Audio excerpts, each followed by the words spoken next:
Hello दोस्तों, कैसे हैं आप सभी। मैं मृत्युंजय आप सभी को आपके अपने परिवार परीक्षालय में स्वागत करता हूं। आ गया हूं आज लेके फिर से CHSL CGL के लिए प्रैक्टिस सेट 25 टॉप क्वेश्चन देखने वाले हैं हम लोग। एक एक क्वेश्चन को आराम से देखिएगा और मेरे साथ बनाते हुए चलिएगा और बताइएगा कितना स्कोर कर पाते हैं इन 25 क्वेश्चन में। ठीक है, तो चलते हैं अगले प्रश्न की ओर पहले। और आप लोग पूरा देखिए और पूरा बनाने की कोशिश कीजिए, ये आपके लिए बहुत ही फ्रूटफुल होगा। ठीक है, चलते हैं आगे पहले प्रश्न पे। पहला प्रश्न है a=-5 और b=3, c=2 है, तो a³ + b³ + c³ का मान पूछ रहा है। देखिए a= दिया हुआ है, a=-5 और b=3 और c=2 है। देखिए एक क्या होता है ना कि अगर a + b + c 0 होता है तो a³ + b³ + c³ 3abc ये हो जाता है। अगर a + b + c 0 ये 3abc हो जाता है। a³ + b³ + c³ बराबर ये क्यों होता है, आप डिटेल में जब पढ़ेगा तो ये प्रैक्टिस सेट है इसलिए पूरा नहीं बता रहे हैं, बस इतना ये याद रखिएगा। अब देखिए तो देखते हैं क्या है, a + b + c निकाल के देखते हैं इसका। ये -5 हो गया, +3 +2। अब देखिए इतना पूरा का वैल्यू क्या आ रहा है, 0, यानी a³ + b³ + c³ का मान जो पूछ रहा है इसके बराबर हो जाएगा 3abc। 3abc हो जाएगा मतलब क्या, 3 × -5 × 3 × 2, यानी 5 × 15 × 45 × 90, यानी -90। -90 इसका करेक्ट आंसर हो जाएगा। समझ में आया। a + b + c अगर 0 होता है तो a³ + b³ + c³ 3abc होता है। क्यों होता है, क्योंकि a³ + b³ + c³ -3abc होता है a + b + c into a² + b² + c² -ab -bc -a। तो अगर आगे का a + b + c 0 हो गया तो पूरा टर्म 0 हो जाता है, इसलिए a³ + b³ + c³ बराबर 3abc होता है। ठीक ना, थोड़ा बता ही दिए डिटेल में, मौखिक ही बताया, लेकिन तो ये समझ में आई होप आ गया होगा। ठीक ना, अब अगले प्रश्न पे चलते हैं। अब अगला प्रश्न है, कोई पुरुष किसी कार्य को 16 दिन में कर सकता है जबकि कोई महिला उसी काम को 12 दिन में कर सकती है। ठीक है, अब देखिए मेल और फीमेल का रेशियो क्या आ जाएगा। कोई मेल जो है वो 6 दिन में करती है और फीमेल उसी काम को 12 दिन में करती है। आज दोनों का इफ़िशियंसी का जो रेशियो आ जाएगा 2:1 हो जाएगा। ठीक, ये 12 दिन में करती है, ये 6 दिन में कर देता है, यानी इससे ये दोगुना कुशल है क्योंकि आधा समय ले रहा है। ठीक, अब बोल रहा है कि एक पुरुष और एक महिला साथ कार्य करते हुए कितने दिन में करेंगे, तो टोटल काम क्या हो गया, दो के इफिशियंसी अगर मेल काम करता है तो 6 दिन लगता है, तो टोटल काम क्या हो जाएगा, टोटल वर्क = 2 × 6 12। अब यही 12 काम को दोनों करेगा, एक मेल और एक फीमेल, कितने की इफिशियंसी से, 2 + 1, एक मेल और एक फीमेल है तो दोनों का एफिशिएंसी जोड़ देंगे 3, यानी दोनों मिलके 4 दिन में कर देगा। ठीक है, समझ में आया। ये दोनों का एफिशिएंसी है, मेल 6 दिन में कर देता है, फीमेल 12 दिन में करता है, यानी मेल का एफिशिएंसी डबल है फीमेल से, इसलिए मेल आधे दिन में कर दे रहा है, तो दोनों का एफिशिएंसी का रेशियो हो जाता है 2:1। ठीक ना, तो वर्क क्या हो जाएगा, 2 की एफिशिएंसी से 6 दिन काम करता है मेल, यानी 2 × 6 12 काम टोटल करता है मेल। तो टोटल काम 12 है, दोनों मिलके करेगा तो 3 की एफिशिएंसी से करेगा, तो 4 दिन में पूरा काम समाप्त हो जाएगा। ठीक ना, इसी तरह से बनाना है, ये बेस्ट मेथड है। ठीक ना, चलते हैं आगे, फटाफट 25 क्वेश्चन देखना है भाई।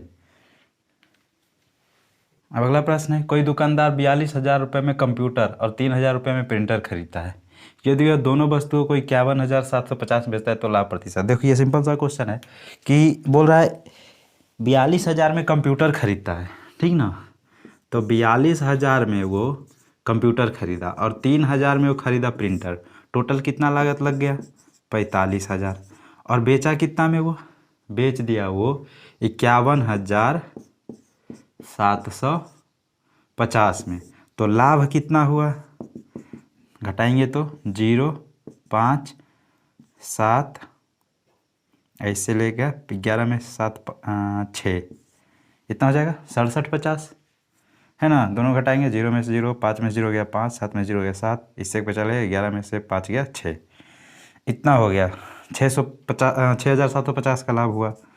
इसको परसेंट में बदलेंगे तो टोटल 45,000 का क्रय मूल्य है।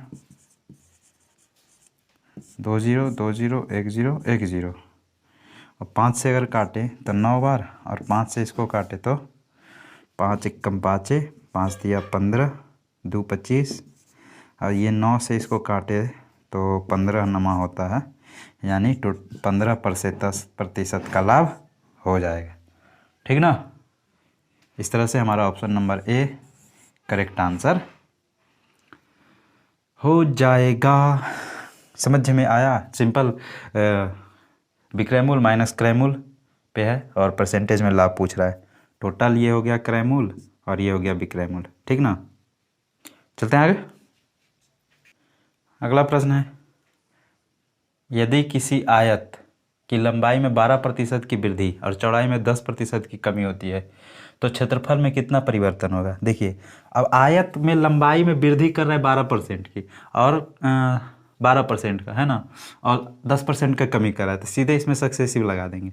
12% की वृद्धि है और 10% की कमी है, बस लगा देंगे। सक्सेसिव के बारे में पहले ही बता चुके हैं। 12 में से 10 जाएगा, क्या हो जाएगा 2, हम माइनस इसमें 10 से भागा देंगे तो 1.2, यानी 0.8% का अंतर आएगा। ठीक ना। 0.8% बढ़ जाएगा, क्षेत्रफल बाद में बढ़ जाएगा क्योंकि ये प्लस में आ रहा है, अगर माइनस में आता तो कम जाता। इस तरह से हमारा option number B correct answer हो जाता है। बस इतने ही स्पीड एकदम दाएं दाएं बनाते जाना है भाई साहब, समय कहाँ है, जल्दी जल्दी बनाते जाओगे। जितना स्पीड रखोगे उतना अच्छा होगा, उतना ज़्यादा अटेम्प्ट ले सकते हो।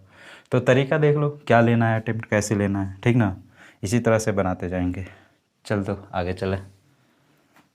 अगला प्रश्न है, सुमित 2 वर्ष के लिए 2 बैंकों में प्रत्येक में 50,000 का निवेश करता है। ठीक है। पहला बैंक में 11% की वार्षिक दर पर साधारण ब्याज देता है, जबकि दूसरा बैंक 10% वार्षिक दर पर चक्रवृद्धि ब्याज देता है। 2 वर्ष के बाद दोनों बैंकों से कितना, बोल रहा है कि सुमित जो है ना 2 लगाया, 50,000 2 जगह लगाया।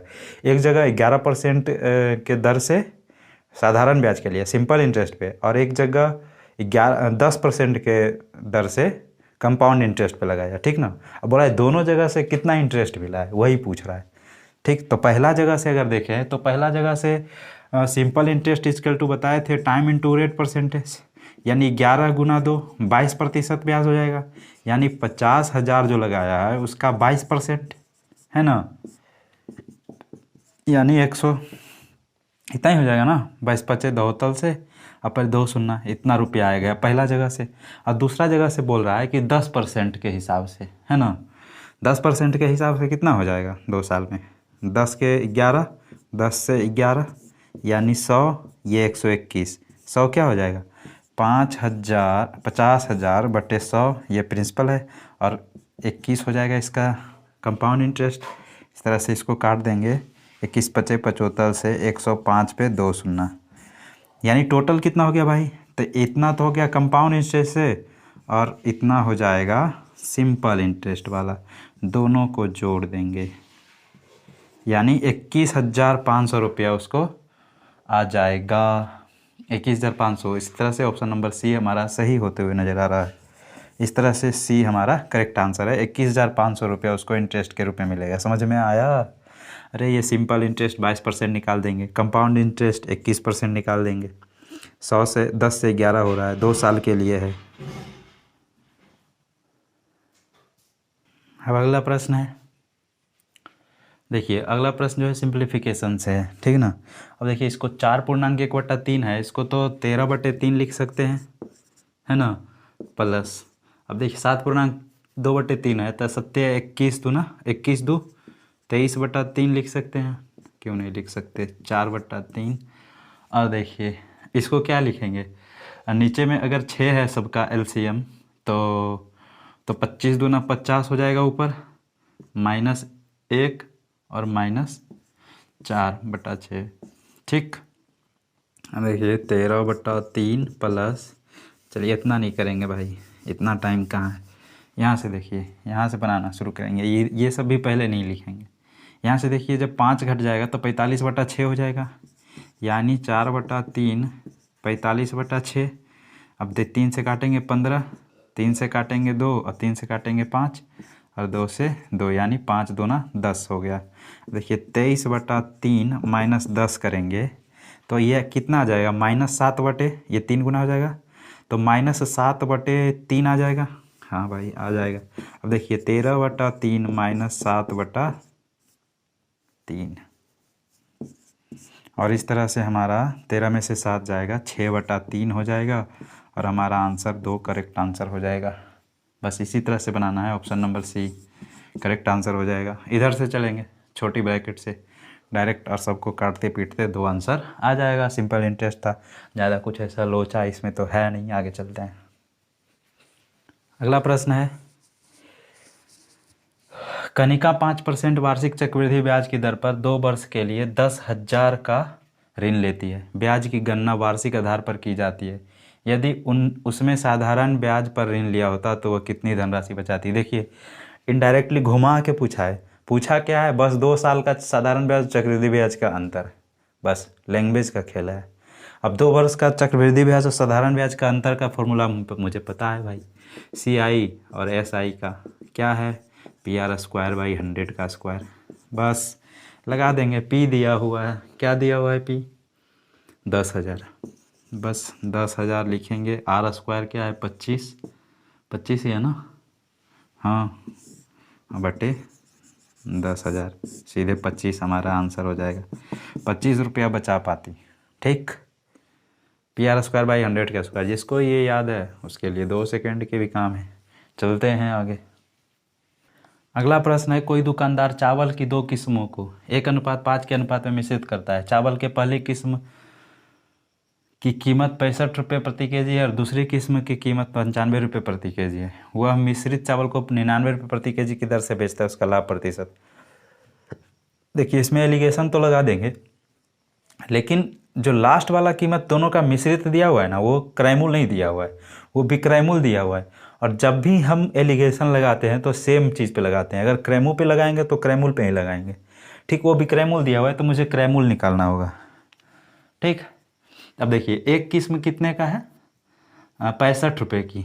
ठीक, और दूसरा है 95 रुपये की। और इसका ये नहीं पता है हमें, लेकिन रेशियो दिया हुआ है 1:5।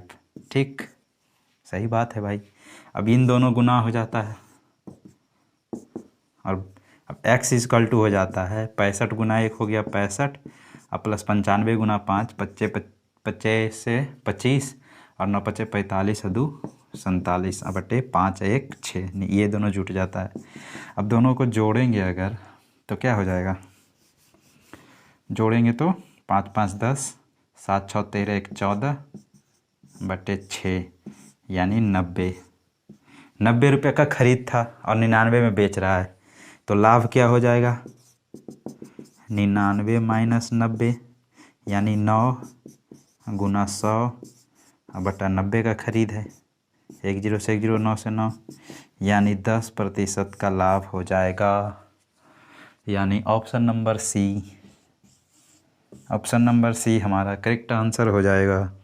समझ में आया एलिगेशन। ये जो 95 दिया था ना विक्रयमूल्य है और ये दोनों क्रयमूल्य है, तो दोनों को मिला कर क्रयमूल्य हमें निकालना होगा पहले। ठीक, तो निकाल दिए। रेशियो दिया हुआ था, ये x का वैल्यू आ गया, ये क्रयमूल्य 90 रुपया। ठीक ना, 90 क्रयमूल्य आ गया, 99 विक्रयमूल्य था। इस तरह से परसेंटेज लाभ हमारा निकल गया। समझ में आया कैसे चुटकी में बन रहा है भाई, यूँ बनाओ आगे। अगला प्रश्न है, किसी वृत्ताकार पार्क की त्रिज्या 23 मीटर है। इसके भीतर की तरफ 4 मीटर चौड़ा मार्ग है। 500 रुपये प्रति मीटर स्क्वायर की दर से मार्ग की पर ईंटें बिछाने की। अच्छा देखिए क्या है कि एक सर्कल है वृत्ताकार मार्ग है। ठीक ना, अब बोल रहा है ये 4 मीटर चौड़ा है। ये कितना चौड़ा है, 4 ही है ना, हाँ 4 है। अब बोल रहा है कि वृत्ताकार पार्क की त्रिज्या 23 मीटर है। इसके भीतर की तरफ 4 मीटर चौड़ा है। देखिए ये पूरा 23 हो गया। ठीक ना, और ये 4 मीटर अगर घटा देंगे तो ये 19 हो जाएगा। अब इसका क्षेत्रफल निकालना है। इसका क्षेत्रफल जब निकालेंगे तो ये पूरा का क्षेत्रफल माइनस इसका क्षेत्रफल कर देंगे। बोले हाँ, तो इसको लिख सकते हैं ना, pi r square minus pi r square, तो पाई कॉमन ले लेते हैं और capital r square minus small r square, है ना। तो इसको लिख सकते हैं ना 22/7 गुना, अब ए स्क्वायर माइनस बी स्क्वायर है तो इसका फॉर्मूला होता है ए प्लस बी इंटू ए माइनस बी, होता है ना। तो ए प्लस बी करेंगे तो 23 और 9 कितना हो जाएगा, 32 और 10 42, अब दोनों का अंतर 4 है, कोई दिक्कत। 7 से 6 बार में चला जाएगा 42, 6 चौक 24, 24 दूना 48 गुना 11 8 2 5, 528 हो जाएगा, ठीक ना। गुना करके 11 से 8 है, 8 4 12 2 बाकी 1 और 4 1 5, इतना मीटर स्क्वायर ये क्षेत्रफल हो गया किसका, तो ये रास्ते का क्षेत्रफल हो गया। अब इसमें ईटा जब बिछाएंगे 500 रुपये प्रति मीटर स्क्वायर, तो इसको गुना कर देंगे टोटल खर्चा के लिए, 528 मल्टीप्लाई बाई 500, ये 2 जीरो तो आएगा, 1 जीरो और आएगा, 8 पचे 40 और 5 दूना 10 और 4 14, अब 25 और 1 26, यानी 26,000 2,64,000 रुपया आ जाएगा खर्चा, 2,64,000, यानी ऑप्शन नंबर ए, इतना रुपया हमारा आंसर हो जाएगा। ये एरिया और ये मूल है 1 मीटर स्क्वायर का ईटा बिछाने का खर्चा, तो ये टोटल खर्चा आ गया 2,64,000 रुपया। समझ में आया ना। बस इसमें एरिया निकाल देना है इसका, वृत्त का, रास्ते का क्षेत्रफल का, बड़का आर स्क्वायर माइनस छोटका आर स्क्वायर, इस तरह से। ठीक, चलते हैं आगे। अब देखिए कोई बोल रहा है कि कोई दुकानदार अंकित मूल्य 25% के छूट के साथ किताबें खरीदता है। मान लीजिए अंकित मूल्य 100 रुपया है, तो 25% के छूट पे 75 में ख़रीदा, ये कॉस्ट प्राइस हो गया, ये मार्क प्राइस हो गया। और बोल रहा है कि अगर वो 20% का लाभ कमाना चाहे, यानी इस पर अगर 20% का लाभ कमाएगा, यानी वो बेचेगा 90 रुपया में, ये सेलिंग प्राइस हो गया। तो बोल रहा है कितना का छूट देगा, कितना का छूट है, 10% का। इस तरह से 10% हमारा करेक्ट आंसर हो जाएगा। समझ में आया ना, कि वो 25% के छूट पे खरीदता है, यानी कॉस्ट प्राइस उसका मार्क प्राइस 100 है, 25% के छूट यानी 75 में खरीदा, और इस पर 20% का लाभ यानी 6/5 पे बेचा, तो 90 रुपया में बेचा, तो कितना छूट देना पड़ रहा है 100 में से 10 का, 10% हमारा करेक्ट आंसर हो जाएगा। ठीक है, समझ में आया। यार बेस्ट मेथड है, यही बेस्ट मेथड है इसका बनाने का, इससे अच्छा कुछ नहीं। ठीक है, चलते हैं आगे। अगला प्रश्न है, अखिल और सुनीता की औसत आयु 51 वर्ष है। देखिए बोल रहा है अखिल और सुनीता का औसत उम्र 51 वर्ष है, तो टोटल 102 साल हो जाएगा। ठीक ना, 2 से औसत निकालते हैं, 2 का तो 2 से भाग देते हैं, तो इसको 2 से डायरेक्ट गुना कर दी। और बोल रहा है सुनीता और बीना, सुनीता प्लस बीना का औसत आयु दिया हुआ है 31, यानी 62 हो जाएगा। और बोल रहा है बीना प्लस अखिल का औसत उम्र कितना दिया हुआ है 33, यानी 33 दूना 66। देखिए टोटल का एज यही है, ए प्लस एस प्लस बी, और ये 2 बार सब आ रहा है, तो इसको अगर जोड़िए तो 6 4 10, 6 6 12 1 13, 230/2 हो जाएगा। ये एक लेकर निकालेंगे तो, क्योंकि यहाँ पे 2 बार ए 2 बार बी 2 बार सी आ रहा है, तो एक बार इसको लिखेंगे तो इसको 2 से भागा कर देंगे, यानी टोटल आ जाएगा 1 1 5 115 साल। अब पूछ रहा है कि बीना की आयु, बीना देखिए इसमें भी है इसमें भी है, लेकिन इसमें नहीं है बीना, तो यानी इसके इन दोनों की आयु को घटा देंगे तो बीना का आयु निकल जाएगा। 102 को माइनस कर दो, आ जाएगा 13 साल, यानी बीना का आयु 13 साल है। और इस तरह से हमारा ऑप्शन नंबर डी सही होते हुए नज़र आ रहा है। ठीक ना, ऑप्शन नंबर डी हमारा परम सत्य आंसर है। समझ में आया, आ ही गया होगा, सिंपल सा एवरेज का क्वेश्चन है, सबका मिला के दे दिया था बस। ठीक, आगे चलते हैं।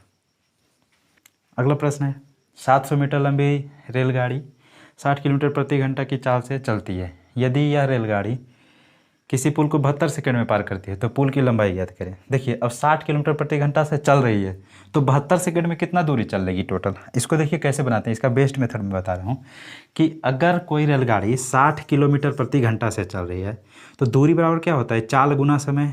तो टोटल दूरी अगर निकालें हम इसका, तो 60 किलोमीटर प्रति घंटा से चल रही है 72 सेकेंड में, तो किलोमीटर घंटा को भी पहले हम सेकेंड में बदल लेंगे, है ना।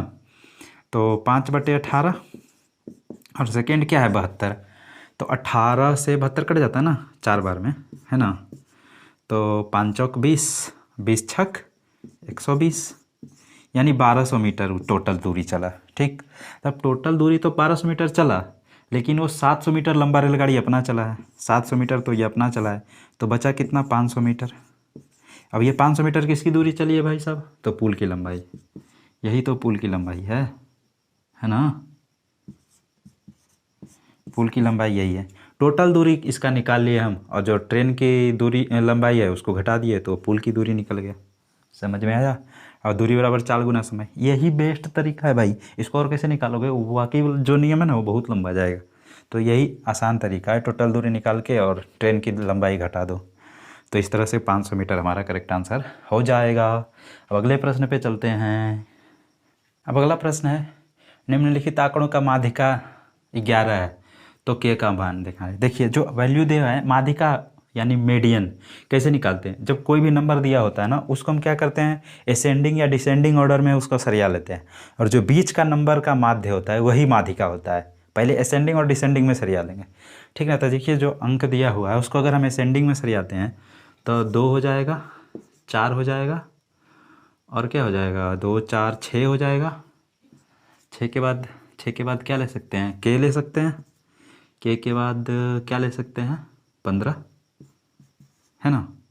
उसके बाद ले सकते हैं 16, फिर 18 और फिर 20।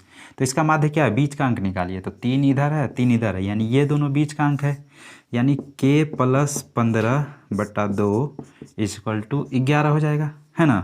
तो लिख सकते हैं ना k = क्या हो जाएगा, ये तो इधर जाके गुना हो जाएगा 22 और -15, यानी 7 हमारा करेक्ट आंसर हो जाएगा। इसलिए ऑप्शन नंबर डी हमारा करेक्ट आंसर हो जाएगा। देखिए समझ में आई होगा, असेंडिंग ऑर्डर में सरिया के जो बीच का जो होता है ना अंक, तो इसमें देखिए बीच 3 इधर हो गया, बीच में 2 अंक आ गया, तो इसका बटा 2 कर देंगे, वही माध्य होता है, सॉरी माध्यिका होता है।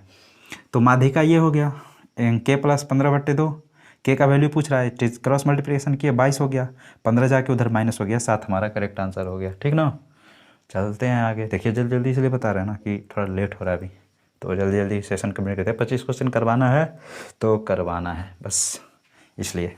ठीक, चलते हैं आगे।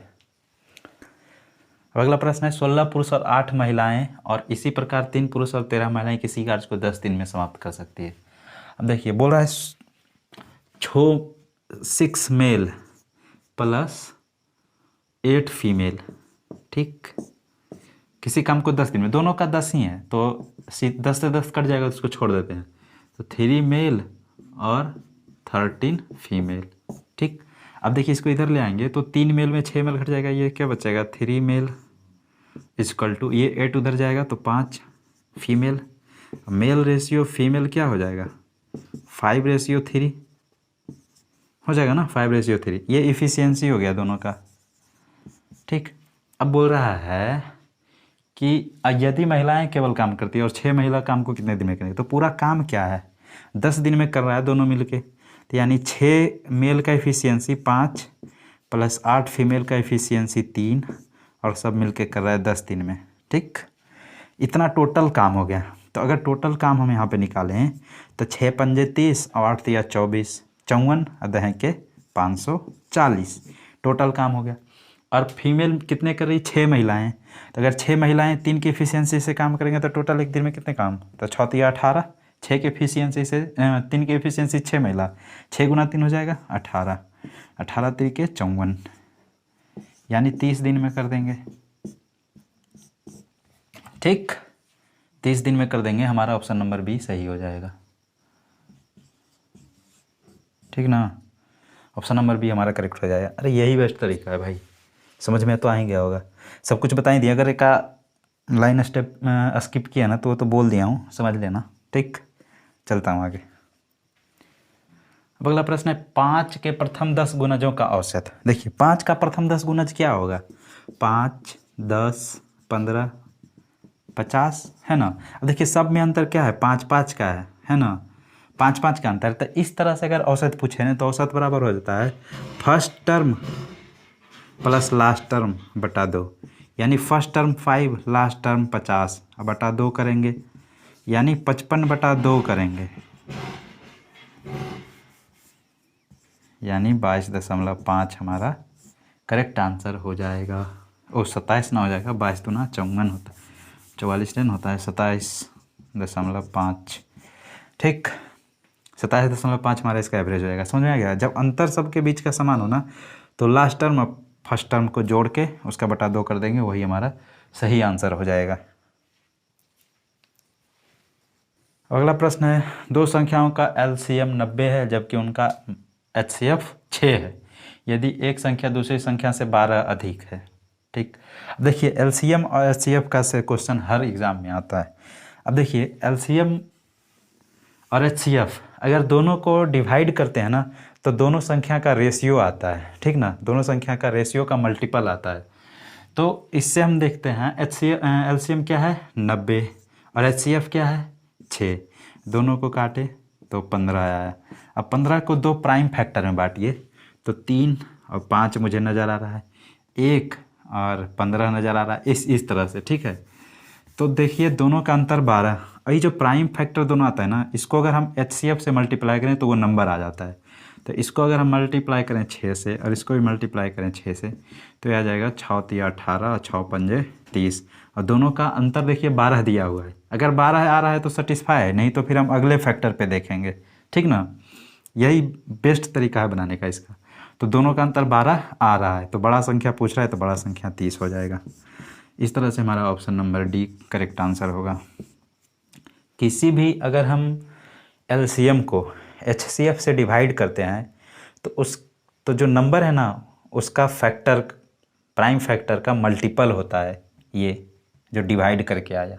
बस ये बात को ध्यान में रखिए और उसके बाद ये क्वेश्चन आसान हो जाता है। बस एक लाइन में बन जाता है, 5 सेकंड लगते हैं भाई। ठीक ना, चलते हैं आगे। अगला प्रश्न है, यह नियत किया गया था कि 2820 की राशि को ए बी और सी के बीच 3:4:5 के अनुपात में विभाजित किया जाएगा, लेकिन गलती से विभाजन 1/3, 1/4 और 1/5 के अनुपात में हुआ। त्रुटि से ए को कितना लाभ होगा? ठीक है, देख लेते हैं पहले ए को कितना मिला था और बाद में कितना मिला। ठीक ना, यानी 2820 रुपया जो पहले था उसको बांटा, टोटल क्या है 4 3 7 और 5 12। ए का हिस्सा कितना हो गया 3, 3 से 4 4 7 28 0 4 5 20, यानी 705 रुपया पहले मिला। ठीक, और गलती से क्या किया वो 1/3 रेशियो 1/4 रेशियो 1/5 में बांटा। तो इसका रेशियो क्या हो जाएगा 20 और 15 और 12, इतना का रेशियो हो जाएगा इसका। ऐसे बनाते हैं ना, 5 चौक 20 और 5 तिया 15 4 तिया 12। ठीक, ये रेशियो हो गया। अब देखियो हुआ क्या भाई, 2820 है, इसको इतना में 15 12 27 20 47 और गुना ए का क्या है 20। ठीक, अब देखिए 6 बार से कट जा रहा है, ये 7 है और इधर 2 है तो 7 42 यूनिट डिजिट से देखिए 2, यानी ये 6 बार में ये 60 हो गया। अब इसको गुना करेंगे तो 6 दूना 12, 1200 रुपया मिल गया। मिलना था 750, मिल गया 1200। तो कितने का फ़ायदा होगा? तो 705 को अगर माइनस करेंगे तो आ जाएगा 495। 495 रुपया हमारा करेक्ट आंसर हो जाएगा। इस तरह से हमारा option number A is the right answer. 95 ही आएगा ना, 10 में 5 गया 5 9 7 4 11, सही बात है, समझ में आया। इसका रेशियो निकालना है, कुछ नहीं था, इस रेशियो से ए का वैल्यू निकाल दिए, फिर ए का वैल्यू दोनों को घटा दिए। ठीक है ना, चलें आगे चलते हैं। अगला प्रश्न है, मान लीजिए किसी वस्तु का बाजार भाव से 10% छूट पर बेचने से आपको 17% का लाभ हुआ, तो आपने वस्तु पर लागत मूल्य से कितना प्रतिशत अधिक मूल्य अंकित किया था? एमपीसीपी आ गया। देखिए एमपी और सीपी का रिलेशन मैंने हर बार बताया है, 100 प्लस माइनस प्रॉफिट या लॉस और 100 माइनस डिस्काउंट। अब बोल रहा है कितने का लाभ हो रहा है भाई, 17% का, तो इधर हो जाएगा ना 117 ये, और इधर डिस्काउंट कितने का दे रहा है 10% का, तो 90। तो अब बोल रहा है ना कि कितने प्रतिशत अधिक मूल्य अंकित किए थे। ठीक, कितने प्रतिशत अधिक मूल्य अंकित किए थे, देख लीजिए दोनों का अंतर क्या है, 17 10 27, 27 गुना 100 बटा 90, 9 3 के 27, 30% अधिक अंकित किया था। है ना। 30 हमारा राइट आंसर हो जाएगा, इसलिए बी हमारा करेक्ट आंसर हो जाएगा। देखिए 17% का लाभ हो रहा है, 10% का डिस्काउंट, तो ये MPCP का रिलेशन कंठाग्र कर लो भाई, हर बार आ रहा है क्वेश्चन, GD में भी पूछा है हर शिफ्ट में एक क्वेश्चन। तो ये मार्क प्राइस 117 हो गया, कॉस्ट प्राइस 90 हो गया, कितना परसेंट अधिक है, 27 अधिक है, 27 गुने 100, 90 पे अधिक है, काट पीट के 30% हमारा, यानी इससे ये 30% ज़्यादा है, 30% अधिक मूल्य अंकित किया था, इसलिए हमारा आंसर बी हो जाएगा, ऑप्शन नंबर। ठीक, चलें आगे। अगला प्रश्न है, एक बुलेट ट्रेन रुके बिना 12 घंटा में अपनी यात्रा पूरी करती है। ठीक, अगर वह 30 किलोमीटर प्रति घंटा तेज से यात्रा करे तो 10 घंटा 40 मिनट में यात्रा पूरी कर लेती है। पूरी यात्रा करने में 12 घंटे पर ट्रेन की गति। अब देखिए भाई साहब, मैंने एक क्वेश्चन बताया था पहले भी सेट में, टाइम और स्पीड का रेशियो इन्वर्सली प्रोपोर्शनल होता है, ठीक ना। अब बोला देखिए 12 के स्पीड से पहले चलता है, पहले टाइम है ना, टाइम है, ये टाइम 12 घंटा पहले लेता है, जब स्पीड बढ़ जाता है तो 10 घंटा 40 मिनट लेता है। अब 10 घंटा 40 मिनट को अगर हम बदलें घंटा में तो 2/3, 10 या 3, 32/3 हो जाएगा। तो दोनों का अगर रेशियो अच्छे से निकालें तो कट ही जाएगा कुछ ना कुछ। हाँ, कट तो रहा है 4 से, 4 तिया 12 और 8 चौक 32, यानी 9:8 हो जाएगा, है ना। ये टाइम का रेशियो है। तो स्पीड का रेशियो क्या हो जाएगा भाई, 8:9 हो जाएगा, है ना। देखिए अंतर क्या है, एक का, एक का स्पीड बढ़ाया है इधर, बस 1 यूनिट का स्पीड बढ़ाया है, और वहाँ बोल रहा है कि 30 किलोमीटर प्रति घंटा बढ़ गया। ठीक भाई, 1 यूनिट का वैल्यू 30 है। तो बोल रहा है कि 12 के स्पीड, 12 समय जब लेता था तो स्पीड क्या था, 12 जब उसमें लेता था उसके यूनिट क्या है, ये 8 है, तो 8 का वैल्यू पूछ रहा है। 8 का वैल्यू क्या हो जाएगा, 8 3 के 24, 240 किलोमीटर पर आवर हमारा करेक्ट आंसर हो जाएगा। इस तरह से ऑप्शन नंबर डी हमारा समझ में आया। ये टाइम का रेशियो है 9:8। ठीक, पहले 9 ले रहा था टाइम, अब 8 ले रहा है, क्यों, क्योंकि स्पीड बढ़ाया वो। तो स्पीड क्या हो जाएगा, 8 और 9 एक दूसरे का उल्टा हो जाता है। बोल रहा है कि स्पीड बढ़ाता है, तो 1 यूनिट अगर हम यहाँ देख रहे हैं तो 1 यूनिट बढ़ रहा है, लेकिन 1 यूनिट का वैल्यू 30 किलोमीटर पर घंटा दिया हुआ है, ठीक ना। तो 8 का पूछ रहा है कि जब 12 समय लगता था तो 12 यही ना समय लगता था, तो 240 किलोमीटर प्रति घंटा हमारा करेक्ट आंसर हो जाएगा। इस तरह से ऑप्शन नंबर डी हमारा राइट आंसर है। आगे चलते हैं।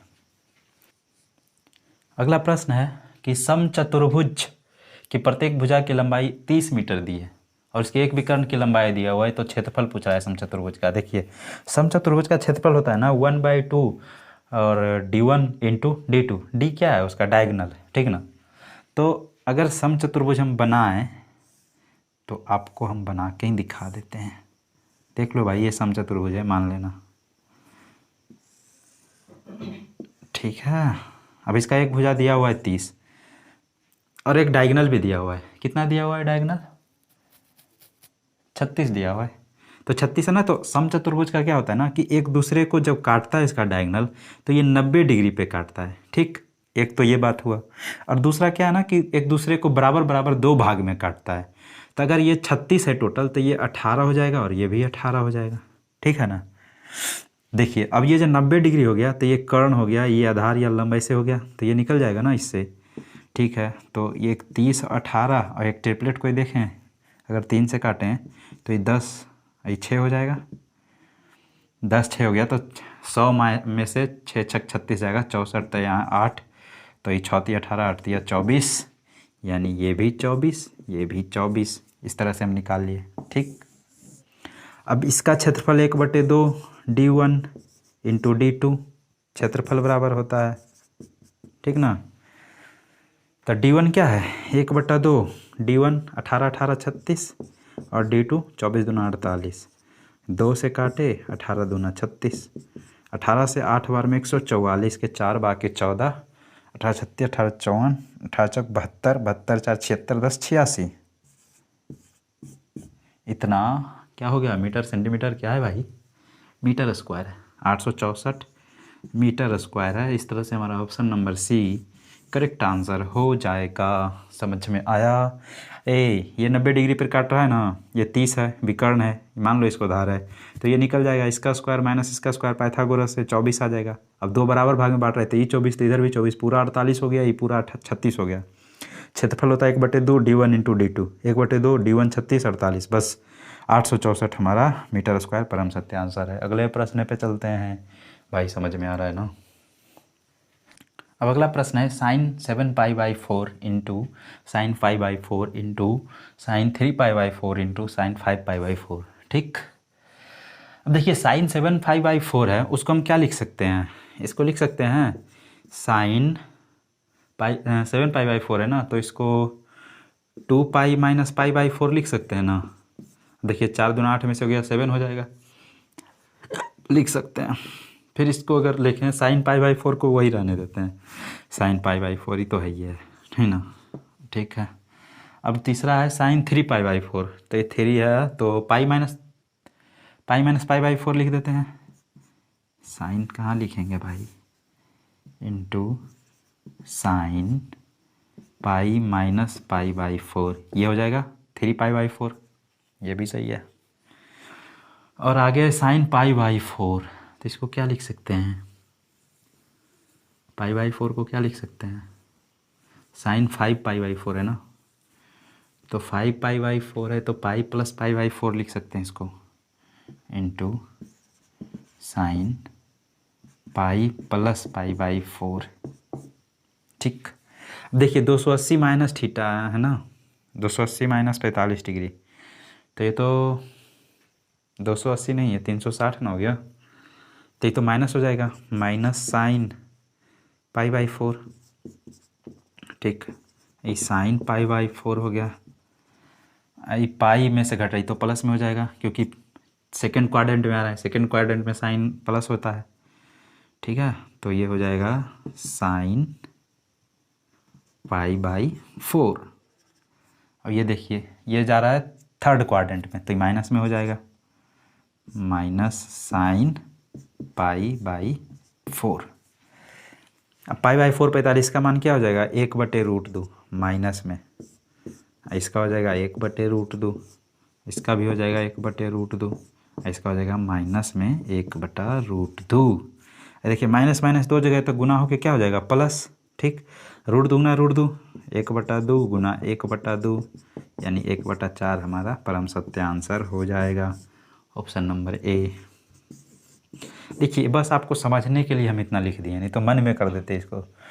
पता है 2πy-4 ये जा रहा है कहाँ पे, थर्ड क्वाड्रेंट, फोर्थ क्वाड्रेंट में जा रहा है, फोर्थ क्वाड्रेंट में साइन निगेटिव होगा, और यहाँ पे तो ये दिया हुआ है। और ये देखिए फर्स्ट क्वाड्रेंट में, सेकंड क्वाड्रेंट में जा रहा है, तो सेकंड क्वाड्रेंट में साइन पॉजिटिव होता है, प्लस होती है, और ये जा रहा है थर्ड क्वाड्रेंट में, तो यहाँ भी साइन माइनस होता है, तो माइनस दे दिया इस तरह से। और साइन 45 का मान 1/√2 सबका होता है, तो प्लस माइनस लगा के गुना करके 1/4 हमारा करेक्ट आंसर आ गया। चलते हैं आगे। अब अगला प्रश्न है कि त्रिभुज ABC में AD कोण ए का आंतरिक कोण समद्विभाजक है। ठीक है, पहले पार ही लेते।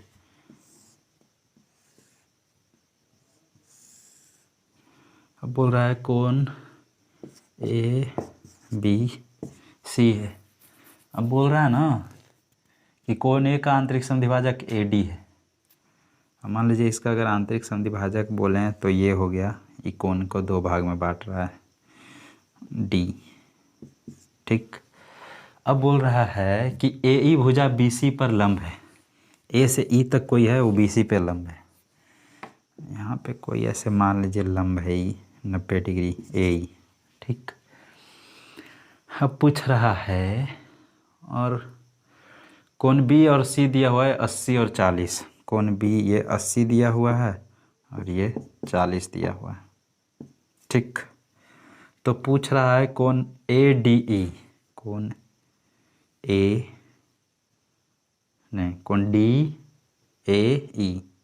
यानी ये कोण पूछ रहा है भाई। देखिए ये कोण का एक सीधा फार्मूला हम बता देते हैं आपको। ये कोण का फार्मूला होता है ना, ये माइनस ये, यानी कोण B माइनस कोण C, कोण B माइनस कोण C बटा 2 कोण DAE बराबर कोण B माइनस कोण C। अगर लंब और कोण समद्विभाजक के बीच का कोण पूछे लंब और कोण समद्विभाजक के बीच का कोण पूछे तो इन दोनों के कोण के अंतर का आधा कर देना, वही हमारा परम सत्य आंसर हो जाएगा। यानी 80 माइनस 40/2 यानी 40/2 बराबर 20 डिग्री हमारा परम सत्य आंसर हो जाएगा। इस तरह से ऑप्शन नंबर सी सही होगा। ठीक, इसका थ्योरी है भाई, ये हम शॉर्ट में बता दिए, थ्योरी है इसका, जब चैप्टर वाइज चलेगा ना तो बता दूंगा। ये थ्योरी से आता है, अभी शॉर्ट में याद कर लो ये। चलो आगे चलते हैं। अगला प्रश्न है, ओ वृत्त का केंद्र है जिसकी त्रिज्या 3 सेंटीमीटर, पी क्यू स्पर्श रेखा वृत्त के बिंदु P पर स्पर्श करती है। रेखा ओ क्यू की लंबाई 5 है, तो स्पर्श रेखा पी क्यू की लंबाई ज्ञात करें। अब देख लीजिए, मान लीजिए ये सर्कल है, अब कोई स्पर्श रेखा है, ठीक, जो P पे संपर्क करता है भाई, ये Q है। अब बोल रहा है ये O सेंटर दिया हुआ है, OQ की लंबाई 5 दिया हुआ है, यानी ये OQ की लंबाई, मिल जा भाई मिल जा, OQ की लंबाई 5 दिया हुआ है, 5 सेंटीमीटर, ठीक। तो बोल रहा है और त्रिज्या 3 दिया हुआ है, देखो अब यहाँ से ये त्रिज्या 3 दिया हुआ है, ठीक ना, 3 सेंटीमीटर। तो इसका लंबाई पूछ रहा है पी क्यू का। बहुत आसान सा क्वेश्चन है। हम बताए थे कि जब भी त्रिज्या स्पर्श रेखा पर मिलता है तो 90 डिग्री का कोण बनाता है। समझ में आया? स्पर्श रेखा और त्रिज्या के बीच हमेशा 90 डिग्री का कोण बनता है, ये परम सत्य बात है, हमेशा दिमाग में फिट कर लो। त्रिज्या और स्पर्श रेखा के बीच 90 डिग्री का कोण, ये 3 है, ये 5 है, तो ये 4 हो जाएगा। ट्रिपलेट बताए थे, 3 5 4 का, 5 12 13 का, है ना, इस तरह का ट्रिपलेट बताए थे। 6 10 और 8 ऐसे लिखो, चाहे 6 8 10 लिखो, अच्छा लगता है भी ऐसे, 6 8 10, इसको भी 3 4 5 लिखो। ये सब ट्रिपलेट है, टोटल बहुत सारा ट्रिपलेट है। तो नहीं तो ऐसे निकालना है तो निकालो, 5 के स्क्वायर माइनस 3 के स्क्वायर के रूट ओवर 25 माइनस 9 16 4, ठीक। ऑप्शन नंबर बी हमारा परम सत्य आंसर हो जाएगा। अब अगले प्रश्न की ओर चलते हैं। प्रश्न, और ये आखिरी प्रश्न जाएगा होमवर्क में, HW। तो इसको आंसर दीजिएगा कमेंट बॉक्स में। कैसा लगा सेशन बताइएगा, थोड़ा फास्ट पूरा 25 क्वेश्चन ले आए हैं भाई। तो प्लीज़ लाइक शेयर सब्सक्राइब कीजिए, बताइए कैसा लगा सेशन। आप लोग मोटिवेट नहीं कर रहे हो मुझे, इस तरह से सीधे रहा तो गड़बड़ है, फिर तो मुझे छोड़ना पड़ेगा भाई। बोलो, इतना मेहनत से सेशन लेके आते हैं, ठीक है, कोई नहीं, जो तुम लोग को करना है करो, बाकी जो मुझे लगेगा अच्छा वो करूँगा, ठीक। बाकी इसका कमेंट बॉक्स में आंसर देना, कैसा लगा सेशन बताना, कैसी लगी मेरी तरीका बनाने का, ऐसे ही बनाना है, फोड़ के आना है क्वेश्चन। चलो मिलते हैं अगले सेशन में, जब तक के लिए बाय बाय, जय हिंद।